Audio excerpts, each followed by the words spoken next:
Et du coup, on va parler de L'Intranquille de Joseph Caille. J'espère que ça se dit comme ça. Je n'en ai absolument aucune idée et je regrette déjà.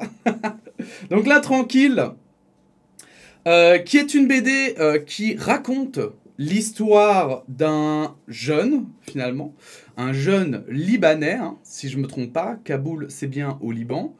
Euh, qui est homosexuel et qui va raconter un petit peu ce que c'est que d'être finalement homosexuel au Liban, mais pas n'importe quand au Liban, c'est quelques mois, si je dis pas de conneries, avant l'explosion, vous savez, qui a eu lieu à Kaboul, l'explosion qui a eu lieu et qui a tué énormément de gens, qui est due à la corruption gouvernementale, qui est due à tout un tas de problèmes significatifs en fait du pays, la pauvreté, la situation économique, mais beaucoup le gouvernement.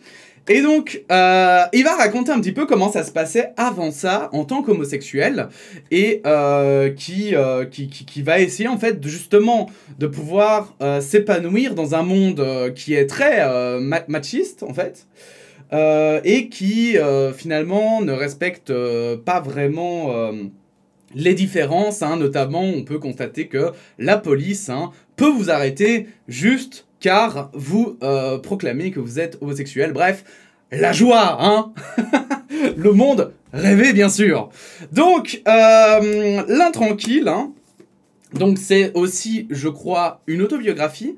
Est-ce que c'est un peu romancé ou pas? Ça, je ne sais pas, je vous avoue. Mais je ne pense pas. Je pense que c'est une véritable autobiographie, hein, de Joseph Caille. Alors, je vous ai montré la couverture et je vais être tout à fait honnête, hein, mais moi, j'aime pas du tout la couverture. Voilà. Je trouve que la couverture n'est pas du tout attirante. C'est pas du tout mon style. Et changez la couverture. Non, changez la couverture, les gars. Mais, par contre, je dois bien avouer que, justement, c'est hyper intéressant. Les dessins sont beaucoup plus chouettes que laisse, je vais dire, présager cette couverture. Donc, je vous en montre un petit peu, hein, comme ça. Vous pouvez un petit peu visualiser hein, le style de dessin que c'est. Et en fait, on voit toute la complexité que c'est finalement hein, pour certains, dans certains pays, l'homosexualité. Et j'ai envie de dire aussi à quel point il y a des préjugés stupides et absurdes dans ces pays, mais qui justement sont plus profonds. C'est un peu finalement, vous savez, comme on cherche des boucs émissaires un petit peu partout, bah là, ce sont les homosexuels et c'est pas... Enfin voilà, c'est une façon finalement de... Ça donne un peu cette impression-là que c'est une façon de rejeter la frustration finalement sur une minorité de la population.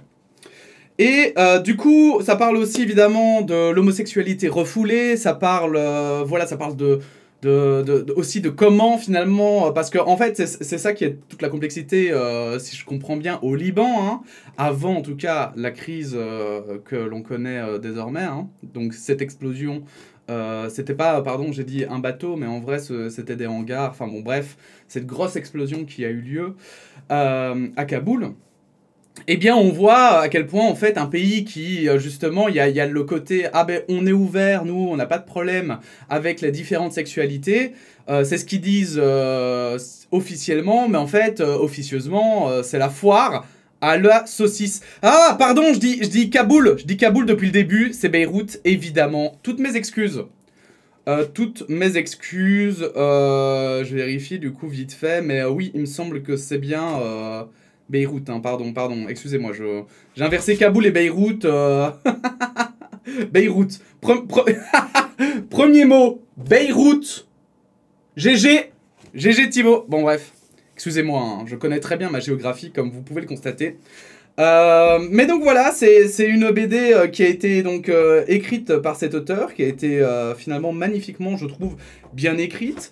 Pour le coup, les dessins parlent d'eux-mêmes en fait. Je trouve que ça représente bien, finalement, on ressent vraiment ce qu'a pu vivre en fait l'auteur, que ce soit justement parce que du coup il y a un élan un peu progressiste hein, au Liban, où ils ont, enfin voilà, où en fait, je veux dire, la jeunesse finalement a envie d'avancer sur ces sujets finalement pour essayer d'accepter la sexualité chez chacun et aussi que le gouvernement ne soit pas corrompu parce qu'au final, tout ça est en partie lié. Hein.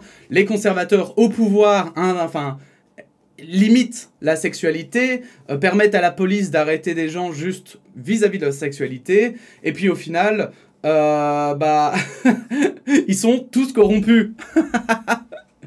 Donc voilà, bref, ça montre le courage, hein, parfois, de la politique. Mais voilà, je trouve que c'était une BD très intéressante, très bien amenée. Encore une fois, je le dis, je trouvais que la couverture n'était pas du tout attirante. C'était plutôt le sujet, quand j'avais lu le résumé, qui m'avait attiré. Et je regrette pas, parce que il est vraiment très bien. Donc, c'est normalement déjà disponible. Hein. C'est L'Intranquille de Joseph Caille. Hein. Et je vois le prix ici indiqué est de 20 €. Donc, a priori, vous pouvez vous le procurer à ce prix-là. Et j'espère qu'il vous plaira autant qu'à vous. D'ailleurs, j'en profite pour terminer par cette petite parenthèse. Mais n'hésitez pas évidemment à me dire en commentaire quand vous achetez des BD que je peux conseiller ou que je peux proposer, hein, de me dire si vous avez eu la même opinion que moi ou si au contraire vous avez trouvé ça moins bien ou meilleur. Voilà. J'espère que cette critique vous aura plu. Et je le rappelle évidemment, c'est toujours en collaboration avec Casterman et c'est ici, dans ce cadre de la journée pour les LGBTQIA+, donc la fameuse Gay Pride qui aura lieu le mois prochain.